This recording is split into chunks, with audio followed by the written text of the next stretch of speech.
mais você se sente capaz. Diz tudo parou por aqui, por aqui. Tem dúvidas, pra cima começa a olhar, em si mesmo a perguntar, dizendo: meu Deus, será?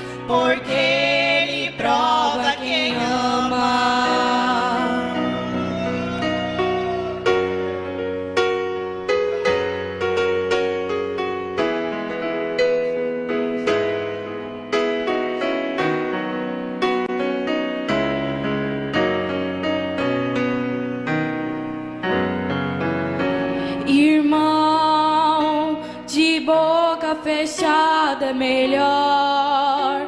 Se tu tens negócio com Deus, deixa só com Ele você e você. Talvez pra muitos tu não sejas nada, prossigas nesta caminhada. Deus vela e você vai ver.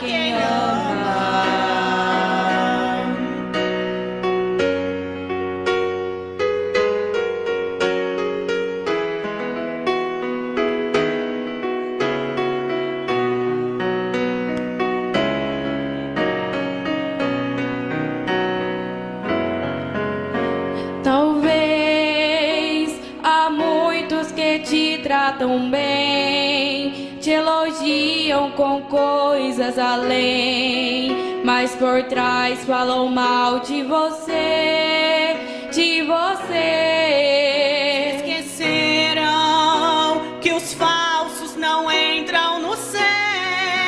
Pra subir lá tem que ser fiel e amar seu irmão de verdade.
Vamos ficar de pé, vamos ler a Bíblia.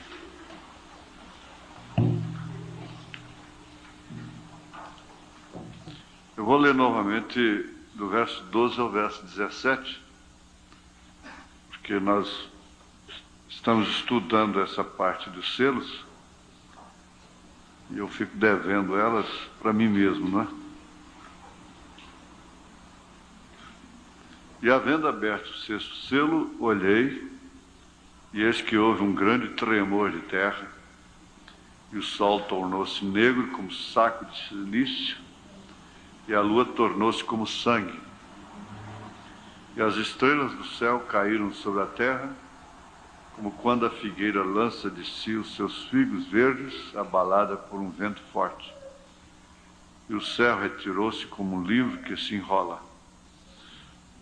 E todos os montes e ilhas foram removidos dos seus lugares, e os reis da terra, e os grandes, e os ricos, e os tribunos, e os poderosos, e todo o servo e todo o livre se esconderam nas cavernas e nas rochas das montanhas. E diziam os montes e aos rochedos: cai sobre nós, escondei-nos do rosto daquele que está sentado sobre o trono e da ira do Cordeiro, porque é vindo o grande dia da sua ira, e quem poderá subsistir? Agora, Senhor Jesus, nós mais uma vez oramos a Ti, agradecendo, porque a melhor coisa que o Senhor tinha para nos dar, para dar ao homem, tem chegado a nós em tempo oportuno, que é a Tua palavra. Não existe outra coisa melhor. Se o Senhor nos dá saúde, a saúde não é melhor. Se o Senhor nos dá mais anos de vida aqui, isso não é melhor. Se o Senhor nos dá uma boa companheira, isso não é o melhor. Nos dá um bom companheiro, isso não é o melhor. O melhor que o Senhor tinha para nos dar era a Tua palavra. E entre esses milhões e milhões que povoam a terra, nós estamos entre os poucos aos quais esta palavra tem sido revelada. Nós estamos aqui agradecidos ao Senhor. Se alguém de nós tem que partir, partiu com o melhor. Em nome de Jesus Cristo, ó Deus. Sabendo que o Senhor pode prolongar os dias, o Senhor pode mudar os quadros, o Senhor pode ressuscitar, o Senhor pode fazer o que o homem não pode fazer. O Senhor é o Deus do impossível. O Senhor é o mesmo, ontem, hoje e eternamente. O Senhor não muda.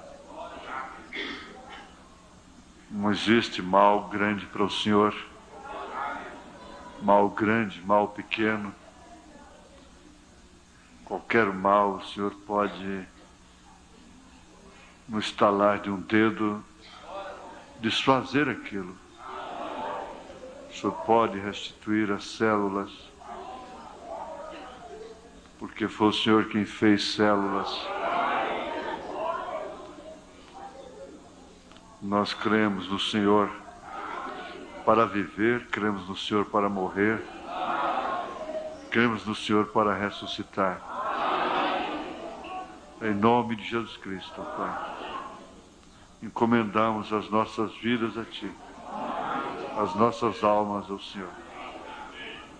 Amém. Sentai-vos.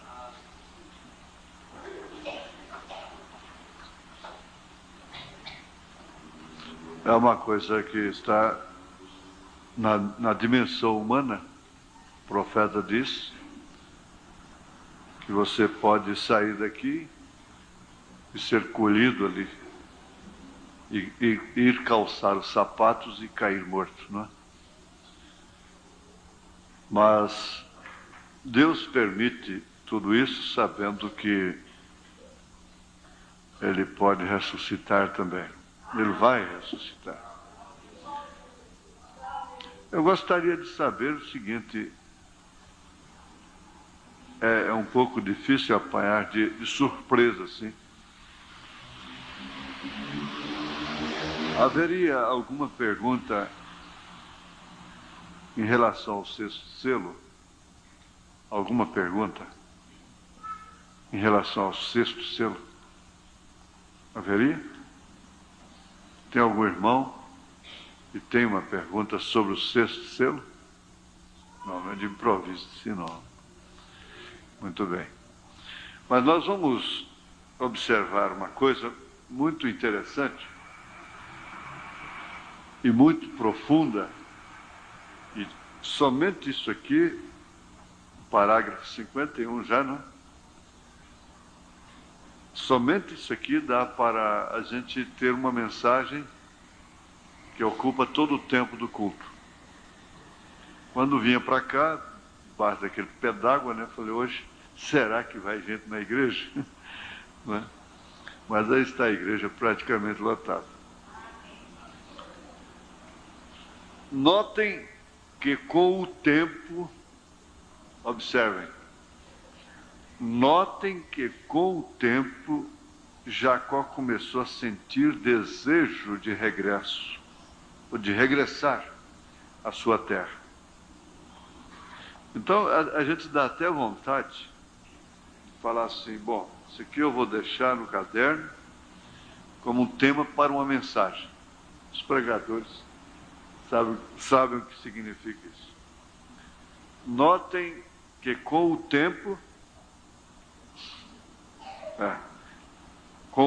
Jacó começou a sentir o desejo de regressar à sua terra.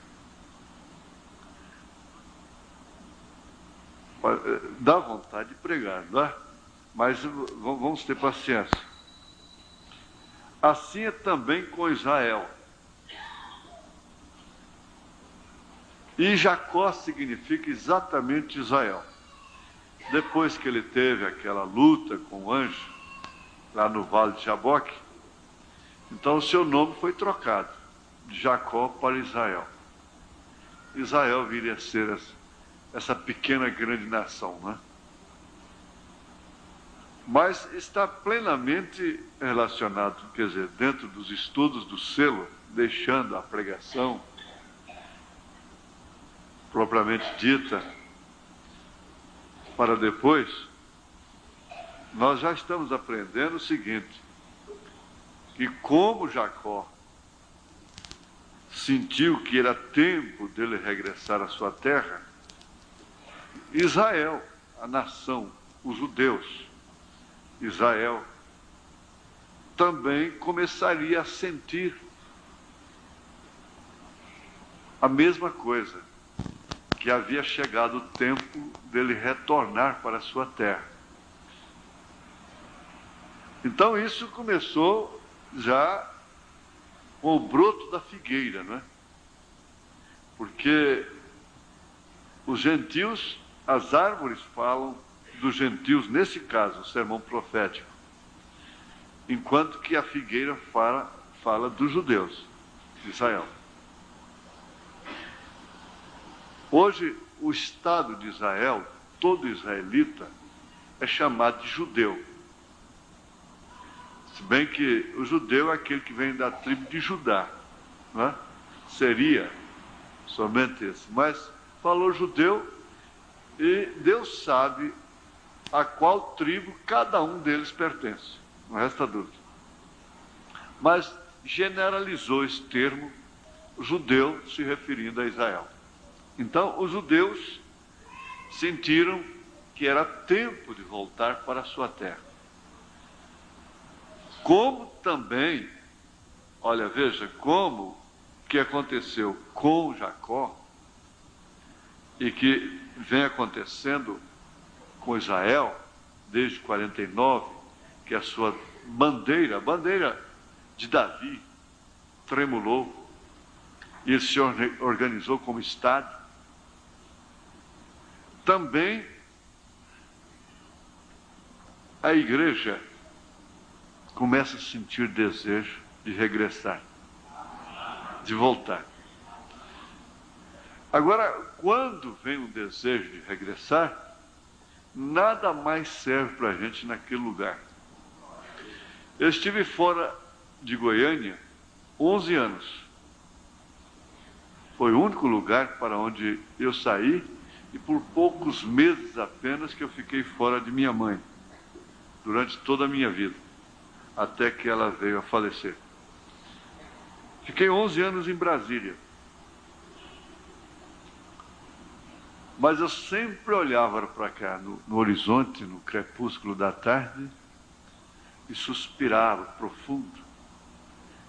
E por último, eu comecei a ter visões de olhos abertos a respeito de Goiânia. E às vezes pregava dentro do caminhão, dentro do carro, batendo até no painel do carro. Tinha a impressão que ia passar por cima de gente, porque eu via a multidão na minha frente. Vi uma lavoura muito grande aqui, e aquela chuva de pingos grossos mesmo. Vi uma torre muito grande aqui em Goiânia, de 4 pétalas. Muito grande mesmo, com 4 pétalas luminosas lá em cima, iluminando para os 4 cantos do país. Sobrevoei Goiânia, passando entre os fios de alta tensão. Tudo isso aconteceu. Mas eu percebia que era tempo de regressar para cá. E já vim para cá como um mensageiro de Deus. A meu retorno seria como um mensageiro de Deus para esse país, não é? Partindo aqui da porta do mercado. Mas o que eu quero fazer menção é de que, como Israel, como Jacó, Israel percebeu, sentiu que era tempo de regressar. Houve um movimento extraordinário entre os judeus, muito grande, um movimento extraordinário. E aquele contato internacional, mundial, judeu da Rússia, judeu da Alemanha, judeu dos Estados Unidos, judeu do Brasil, judeus da Espanha, judeus estavam espalhados no mundo todo. Então começou aquele avivamento para voltar, para regressar. Olha, a mesma coisa acontece individualmente. O cristão, o crente que tem sentado aqui, como o irmão Rufino sentou, o irmão Valdir, e que chega a uma determinada hora da sua vida, aqui, se perguntar para ele, você quer sarar? Ele diz não. Porque já começa a ver, entrar por esse estado. Então ele já vai sendo envolvido por aquela atmosfera, e aquilo que ele creu, por isso não via, já passa a ver, a fé já vai sendo dispensada, porque já está vendo, já está contemplando. São muitos, milhares de cristãos que partiram, e em suas partidas, eles anteveram, eles puderam ver aquilo que eles creram, e descreverem aquilo que eles estavam vendo. Agora, é difícil a gente estudar sem pregar, né? O problema maior de todo é esse. Vamos voltar para o centro. Então Jacó começou a sentir, e assim que ele sentiu, então ele estava disposto a pagar o preço. O que lhe custou o vale do Jaboque? Foi quando nada lhe valeu, seu gado não valeu, suas mulheres não puderam valer nada. A que ela mais amava, que mais deu a vida por ela, foi justamente a que levou os ídolos do pai. é que deu mais problema, fez o pai ir atrás deles, né? E nem filhos, nem gado, nem nada do que ele tinha ganhado com tanta sabedoria e esperteza, não resolvia nada. Mas ele não tinha como desistir, mudar de atenção. Eu já preguei isso aqui, olha. Nações ofereceram terra para Israel, não serviu. Você pode oferecer a Amazônia todinha para Israel, que Israel não quer. Mas deixar a Amazônia por aquele monte de areia, é lá, é o lugar. Aquele é o advérbio de lugar deles, né? Eles não trocam. E quando a pessoa está naquele estado que Jacó estava, ele só tinha uma direção, era aquela. Muito embora tivesse que ir caminhando contra a morte, porque Esaú significava a morte de Jacó. Mas ele tinha que trabalhar, andar, viajar naquela direção, porque era retorno, era regresso. Se ele tinha que sair do seu sogro, podia debandar-se, ganhar outra região, fundar uma outra região para Israel, fora daquela. Mas não, aquela era a prometida. Aquela estava no mapa de Deus. Estava exatamente no mapa de Deus. Então, não interessa outro lugar para você, para nós. Tenha que enfrentar o que tiver, a nossa terra está no mapa de Deus. Tem que voltar para lá, não tem jeito, não é? Então, não tem jeito mesmo de não pregar, então vamos pregar. Ele saiu, obteve todo o dinheiro possível por meio do roubo, olha a expressão do profeta, da mentira e de outras maneiras, porque a ele não lhe importava de onde vinha, nem como vinha, né? Nem de quem era. Porém, logo começou a regressar à sua terra, porque tinha esse desejo. E em caminho se encontrou com Deus. E seu nome foi mudado.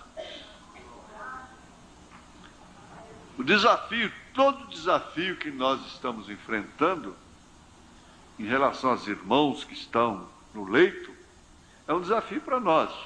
Mas tudo isso faz parte do nosso retorno, do nosso regresso. Porque quando um membro é honrado, todo o corpo é honrado com ele. Quando um membro padece, todo o corpo padece com ele. Isso não tenha dúvida que é verdade, porque o Espírito Santo é que forma o corpo de Cristo. E por sua vez é filho de Deus, porque Jesus é filho de Davi com os judeus. Aqui ele é filho de Deus. E filho de Deus é a igreja. É o Espírito Santo na igreja que faz o Filho de Deus, o corpo, Filho de Deus. O corpo me preparaste, né? Porém, logo começou a regressar à sua terra, porque tinha esse desejo. Por isso o profeta diz, irmão, Deus vai te julgar pelo desejo que você tem no seu coração. Se aquela doença, aquela circunstância combina com o desejo, Deus sabe se ela está combinando ou não com aquele desejo. O desejo no coração é uma coisa que determina destino. Porque pelo desejo se escolhe. Pelo desejo se paga preços altíssimos. Custa o que custe aquele prato, eu quero comer. Custe o que custe aquela mulher, eu quero ela. Custe o que custe aquele homem, eu o desejo. E assim por diante. Paga-se um preço terrível pelo desejo, que o desejo determina ações, atitudes, etc. Você entende o que é o desejo? O desejo é um fundo clamando a outro fundo. A mulher gestante começa a desejar abacaxi, e o profeta diz, na verdade, é a criança lá dentro que está querendo abacaxi, precisando do abacaxi, precisando daqueles ingredientes que estão no abacaxi. Então sai esse marido aí coçando a cabeça para tudo quanto é lado. Não é tempo de abacaxi, e vai para aqui, vai para acolá, mas tem que trazer abacaxi. Mamão não resolve, nada resolve, porque o desejo é de comer abacaxi. Ou então, arroz com galinha. Até isso elas desejam. Você já pensou? Isso é um absurdo, não é?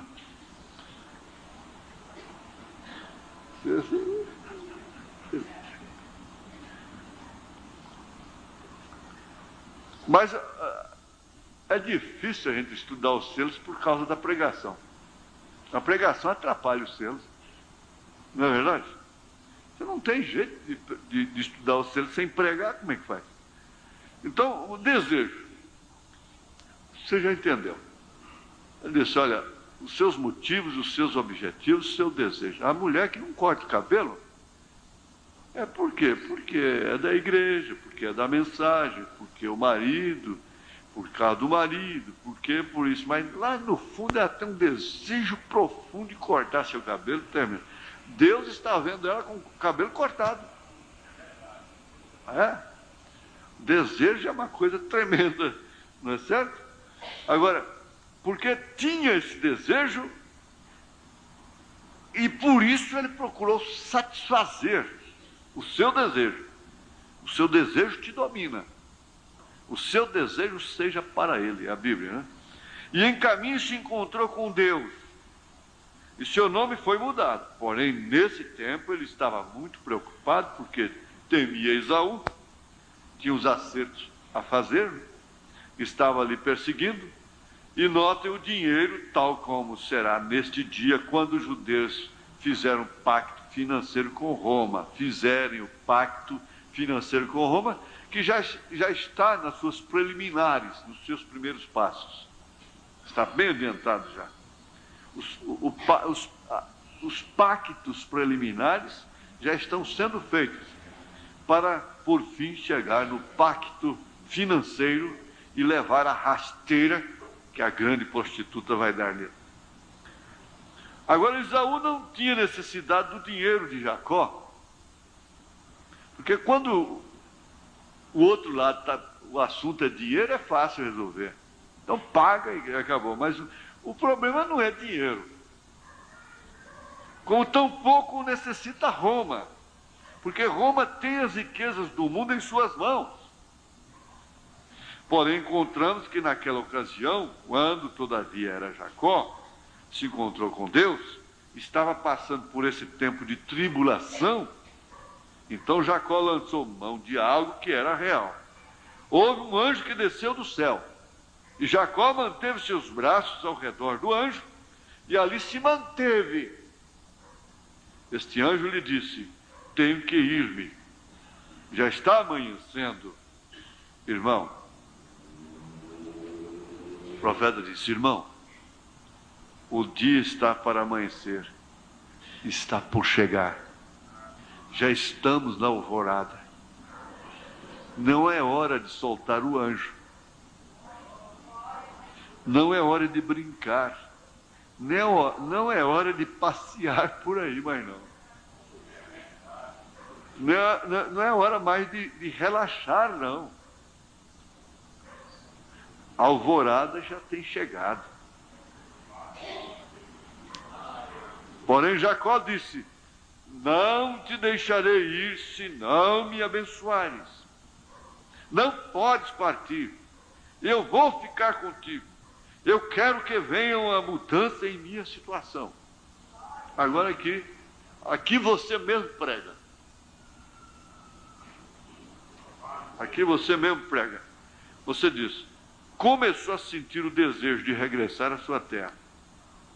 Tinha esse desejo, e agora, o que é que você deseja realmente? Circunstancialmente? Porque esta é a única solução, é isso? Não sei. Eu quero que venha uma mudança em minha situação. Agora aqui, dá para você sapatear em cima. Dá para você ajoelhar e ficar muito tempo dá para você sentar, pôr a mão no queixo e não ficar rindo, nem cochichando, nem brincando, e prestar muita atenção, porque senão você me perturba aqui, viu, rapaz? Se você não veio para ouvir, pode ir embora. Então,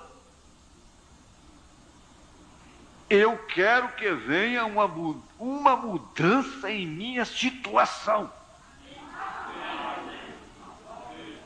Eu quero que venha uma mudança em minha situação.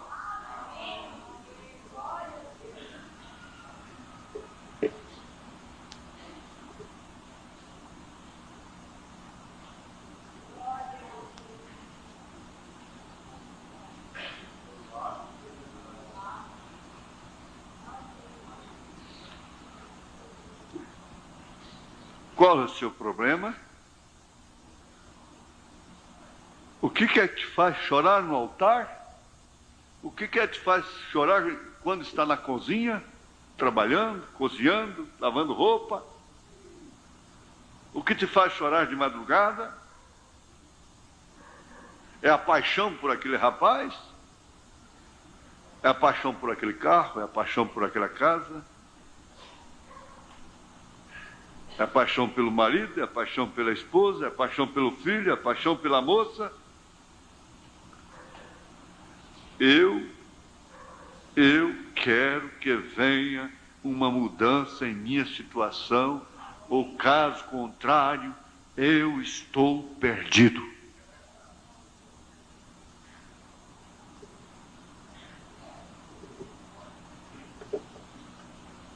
Eu quero que venha uma mudança em minha situação.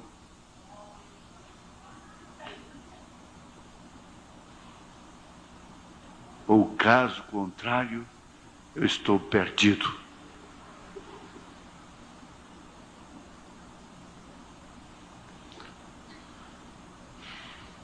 Não se pode falar nessa gente sem sobrar para nós.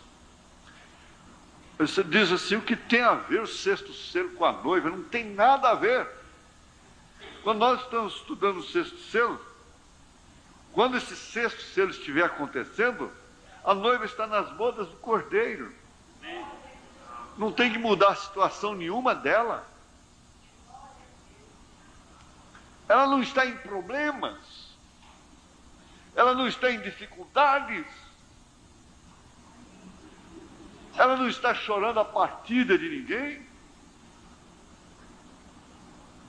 Ela não está com o olho no canhoto do cheque que deu, pré-datado. Poucos dias, um irmão de outro estado lá, estado do Pará, esse mundo aí. Meu Deus, espera aí, gente, tenha dó. Escova de dente, escova de escovar dente. Mulher e cheque não é coisa que se empresta para ninguém. A pessoa que pede um cheque emprestado, ela já está dizendo que ela é uma desordenada. Ela não tem honestidade em si. Agora está aquele irmão lá, louco, completamente louco. E se não estiver na cadeia já, se não já foi preso, porque emprestou um cheque para outro irmão. O irmão enche o cheque lá e manda para o banco. Sem nenhuma condição de ressarcir.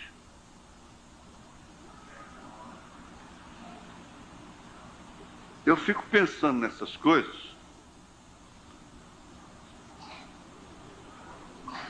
Eu digo assim, meu Deus, que situação difícil, que precisa de uma mudança e que se não cair do céu, parece que o profeta tinha que chegar lá e dizer assim, ó, vem esse milhão aqui, pela palavra falada, porque seria o único meio desse irmão sair dessa situação.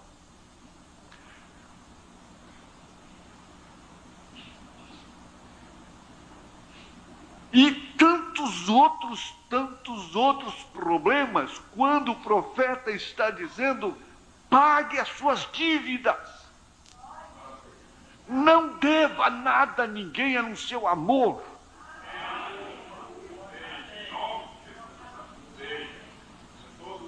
Situações dificílimas, de choques,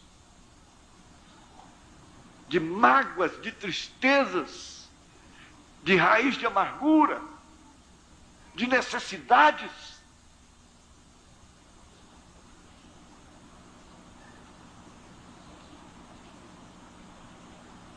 Eu quero que venha uma mudança em minha situação.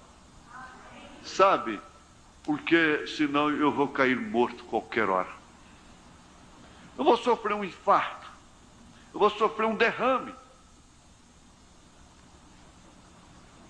Ou então o que eu vou fazer? Eu vou sumir, vou evadir. Porque cobrador de todos os lados.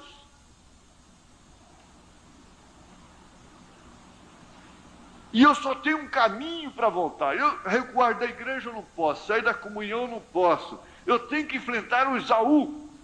Sair do ministério, Deus me mata.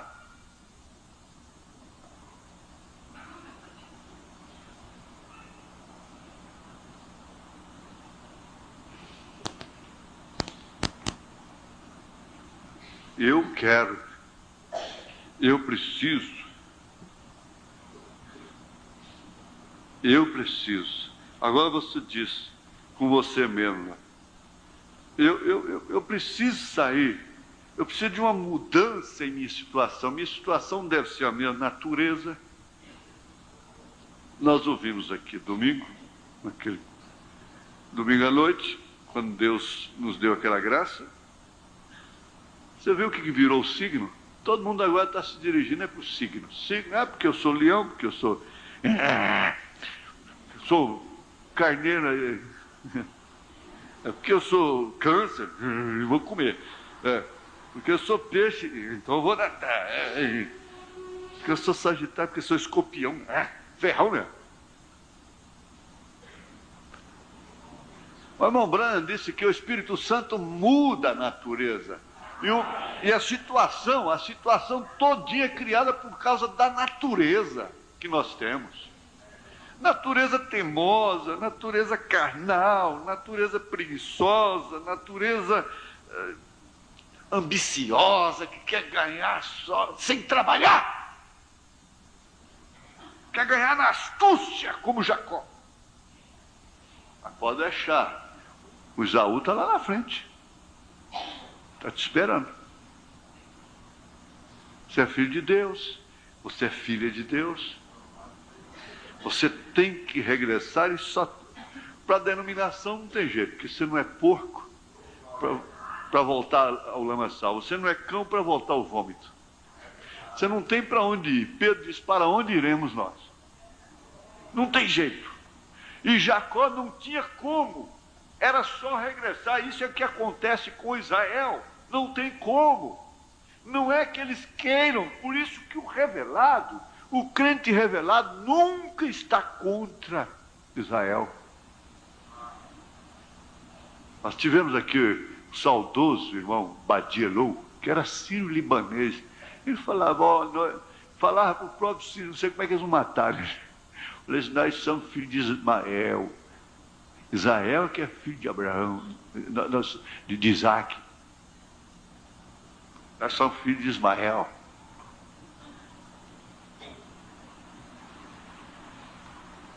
Como nação. Judeu é que é filho de Isaac, é o filho legítimo de Abraão. E não tem como mudar essa situação. Não tem como mudar, como tirar esse espírito. Então é que a gente... Eu não tenho como ir para o mundo e não tem como...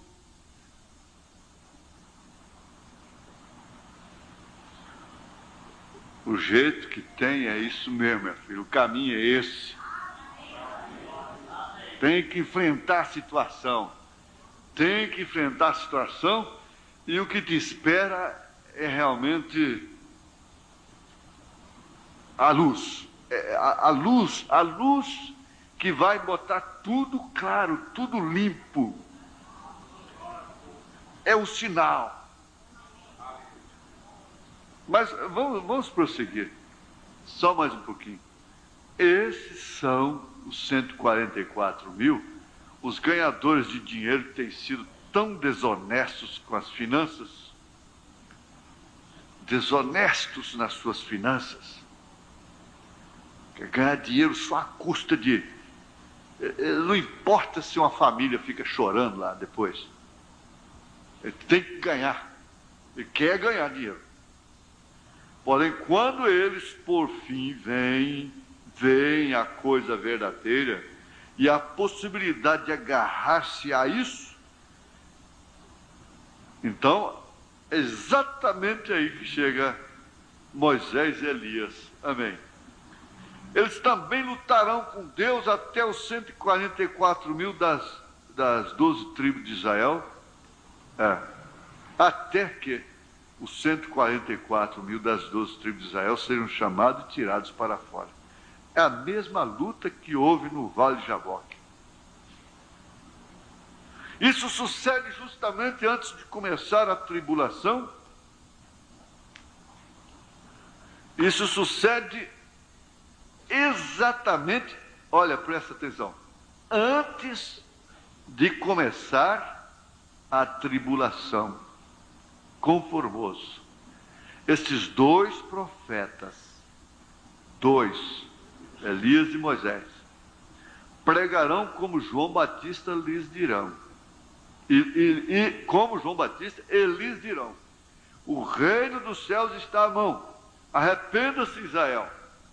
Arrependam-se de quê? Arrependam-se de seus pecados e de sua incredulidade e regressem a Deus.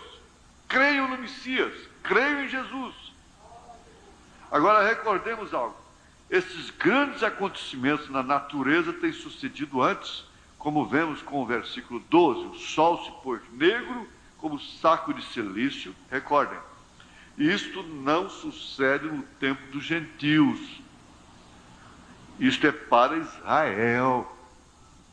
Notem bem, disse que isto é para tirar os 144 mil. Isto sucede durante este tempo de tribulação. Abramos nossas Bíblias em Êxodo 10, 21, 23. Quando estava escrevendo estas notas bíblicas, estava tão estimulado, gritando, que é possível que as haja enredado todas. Eu estava gritando.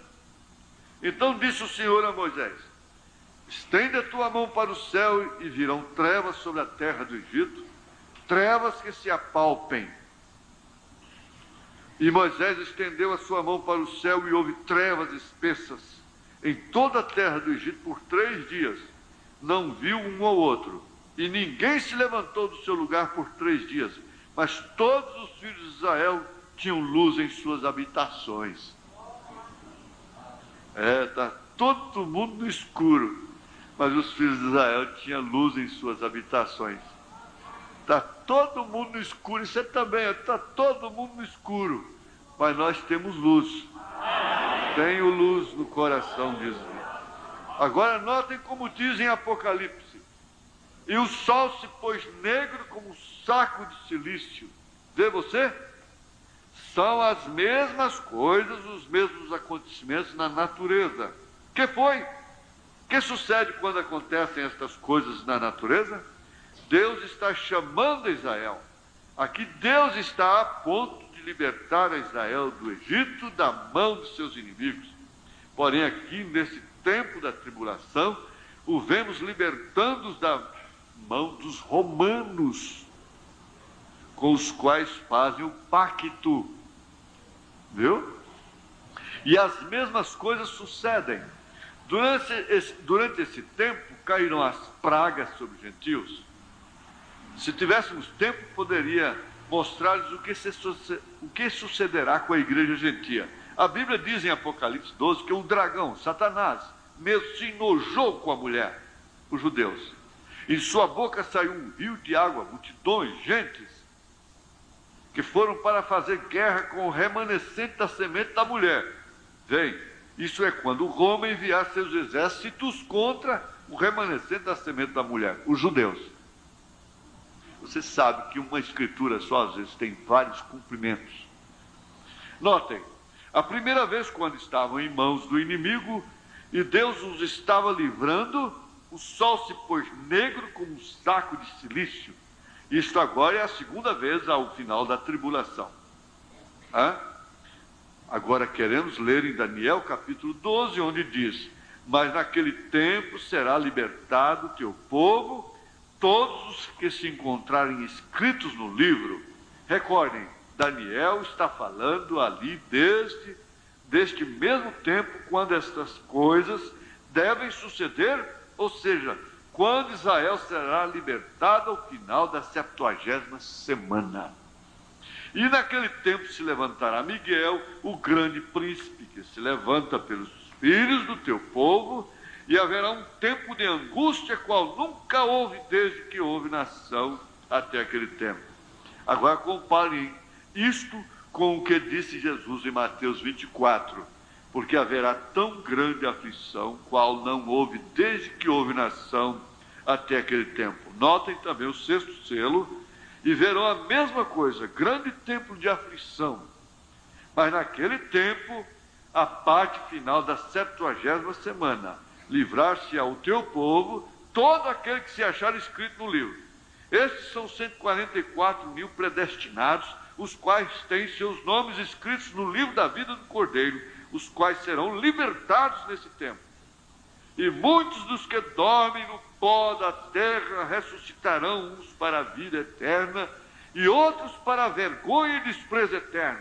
Os entendidos resplandecerão como o resplendor do firmamento, e os que a muitos ensinam a justiça refulgirão como as estrelas sempre e eternamente.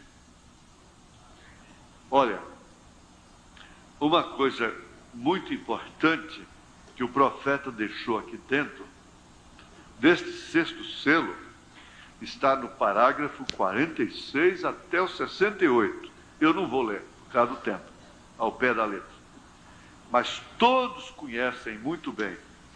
Quando se fala da prima órfã, a gente pensa, bom, é história animadora que o profeta contou para, quem sabe, preparando o ambiente para pregar os selos. Não.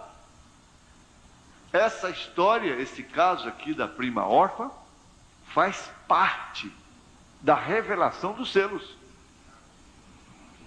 Não tenha dúvida. Por quê?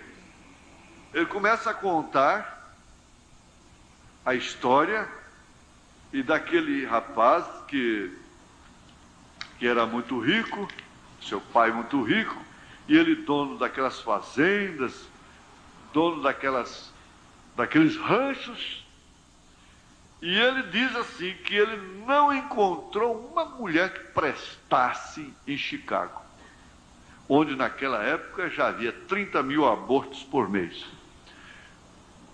Não encontrou uma daquelas moças que pintavam suas bocas, suas unhas, seus lábios, seus olhos, e que viviam lisonjeando e prontas para qualquer aventura com ele, para ver se o enredava.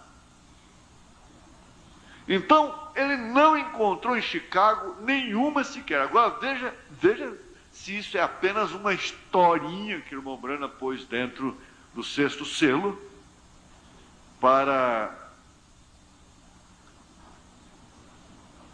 fazer preleção, até descer unção. Não, não é isso. Isso está aqui dentro. Ele saiu como Jesus não tem encontrado. Não tem encontrado. As igrejas estão igual aquelas mulheres de Chicago. Ele saiu lá fora. Mesmo lá elas estavam. Três delas. Aquele capataz tinha 3 filhas moças e criava uma sobrinha, que por sua vez era prima das 3 filhas, não é claro? Essa sobrinha era órfã. Agora, Os visitantes que não conhecem a história ficam sabendo. Elas fizeram 3 dias de festa. E aquelas moças, as filhas do capataz, então o que elas faziam? Elas copiam a moda de onde? É de Paris? É de Hollywood? É do Rio de Janeiro? Elas se vestem sob inspiração de quem? De que maneira ele encontraria essas 3 moças lá? Era exatamente como as de Chicago. Você vai do extremo ao outro hoje com a televisão, então, porque de primeiro ainda levava um custo até chegar no Rio de Janeiro, do Rio de Janeiro passar para a revista Cruzeiro, revista mais antiga, aqueles figurinos, para poder chegar aqui no interior, era falado pelo rádio, ditado pelo rádio, era muito custoso. Mas hoje você sai lá no oco do mundo, nas Brenhas do Pará, elas estão de shortinho do mesmo jeito, com as modinhas do diabo todinho. Elas se vestem iguais. Caiu uma unidade. Agora, de que forma essas moças seriam encontradas? Vestidas? Em que espírito elas estariam? O rapaz facilmente seria enganado. Essas aqui estão fora do espírito de Chicago. Mas não. Era a mesma coisa. E daquilo ele estava enojado. Porque o homem se enoja de tanta oferta. A galinha fica barata quando ela está na manguara, oferecida do jeito que está. Quando se pode ver tudo que uma mulher tem com a maior facilidade, ela cai o preço. Cai o valor. Mocinha de 15 anos já não vale mais nada. Então o que aconteceu? Ele chegou lá, encontrou o mesmo espírito, falou, pronto. E baile para lá, e baile, festa para cá, e baile para lá, e festa para cá, e elas requebrando. Ele estava enjoado daquilo nos clubes de Chicago, naquelas coisas. Ele estava enojado daquilo. Eu vou querer uma coisa dessa para minha mulher? Esse homem tinha caráter.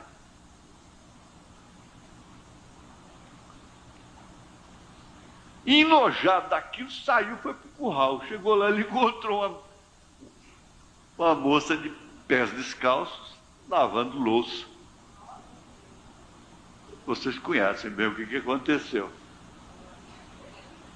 Na noite seguinte, enojado de novo, lá vai ele para o curral. A moça está lá. Mas o que você está fazendo aqui? Ela não tinha que estar com as unhas compridas, pintadas. Olha, rapaz, se você vê uma moça daqui com as unhas desse jeito, não casa com ela não, bobo. Casa não, pode ser bonito, mas não casa com ela não. Isso não vai prestar não, senhor. Não vai ser boa mãe não. Não seja idiota não, que não vai ser boa mãe não. E picotando cabelo e coisa e tal, e coisinha de cá, e a para de cá, e a para de lá. Pode saber, não vai ser boa mãe. É aquela novilha selvagem que o irmão Brana disse.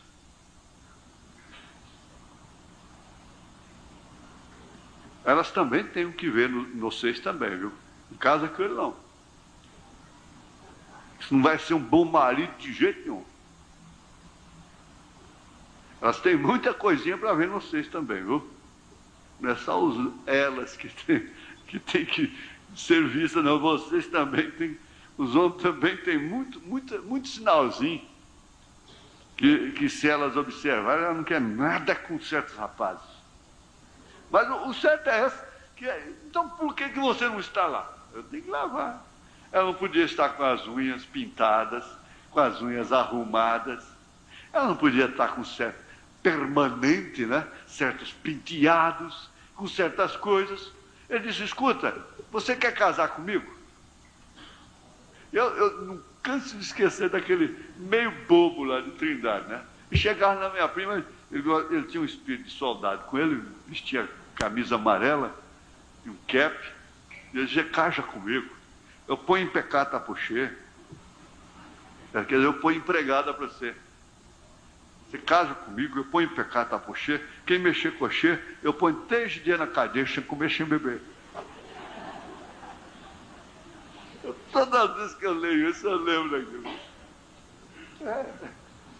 Então ele chegou e disse, você se case comigo? Mas, gente, põe você no lugar daquela moça. Ela deve ter gelado dos pés até a cabeça. O que é isso, meu Deus? Esse rapaz está brincando comigo, é? Está zombando de mim, não é possível? Mas não, ela creu. A gente tem que ver isso. Jesus está fazendo a mesma coisa. Ele não está procurando igreja bonita, mulher bonita, não, gente. Mulher bonita, tu quanto é homem, cobiça. Ele não quer mulher bonita, não. Ele não está atrás disso, não. Ele está olhando caráter. Ele está olhando exatamente aquilo. Por que isso ficou dentro dos selos aqui, logo no início? É porque ele falou com ela, ela creu, começou a arrumar, começou a preparar e foi criticada e foi zombada pelas denominações que estavam lá, criticada e zombada, perseguida, humilhada, mas ela continuou arrumando seu enxovalzinho. No dia certo, ele voltou. Ele voltou por ela e a levou. Agora, o irmão Branham vai revelar os selos, se tratando dessa grande aflição, desse saco de silício, essa grande aflição que os gentios estarão enfrentando à sombra do ministério dos 2 profetas. Ele já diz assim, olha, aquele que visitou a você, que deu a promessa, já te buscou a essas alturas. Já veio. Ele já te levou para as bodas do Cordeiro. Você creu na palavra. Agora, você já saiu dessa situação. O seu desejo foi cumprido e você saiu daquela situação, dessa situação que não é boa, que não é cômoda. Abraão e Sara estavam numa situação ridícula, difícil, custosa. Mas de repente, Deus veio e mudou a situação. Tudo isso está relacionado com essa transformação que acontece antes desses 2 selos, o 5º e o 6º selo, que é a conclusão do 4º selo. Aqui teria ainda do outro lado, nós iríamos ver do outro lado, mas não dá mais tempo. Vamos ficar de pé?